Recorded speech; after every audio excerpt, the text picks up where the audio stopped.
Le vide aspire. Le vide inspire. Mon père, qui était peintre, mais aussi moine zen, me disait que faire le vide, c'était laisser descendre les particules, les dépôts qui troublent l'eau, pour qu'elles redeviennent transparentes et qu'on puisse à nouveau voir le fond. J'appréhende le vide comme une page blanche, ou plutôt comme une boîte noire pour parler du théâtre. C'est un potentiel. La confrontation au vide, qu'elle soit physique ou métaphysique, est un vertige stimulant, une montée d'adrénaline.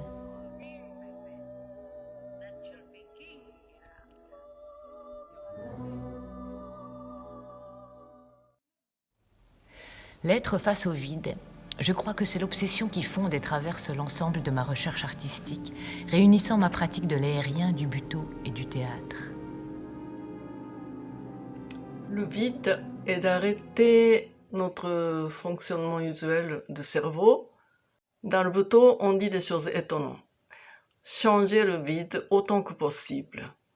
Parce que dans un quart de seconde d'arrêt, le cerveau fonctionne. Le vide oblige à d'incessants allers-retours entre le dedans et le dehors. On ne peut se soustraire aux sensations physiques qu'il provoque. Les perceptions s'aiguisent alors que l'ego s'efface. L'immensité alentour nous resitue à l'échelle de l'infime et nous met face à un au-delà qui nous dépasse. Je cite Peter Brook.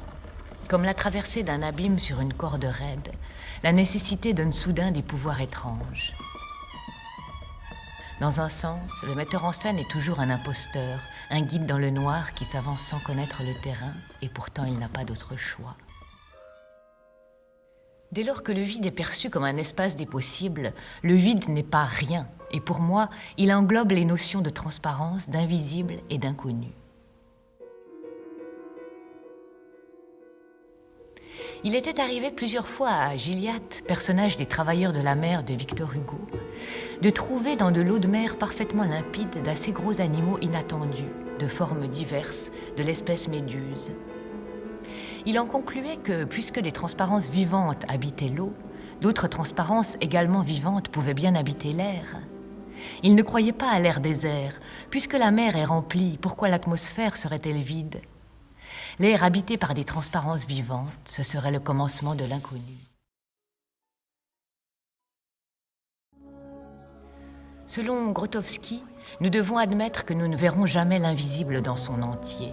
Donc après avoir tenté de toute force de l'atteindre, nous devons reconnaître notre défaite, revenir sur terre et recommencer l'ascension.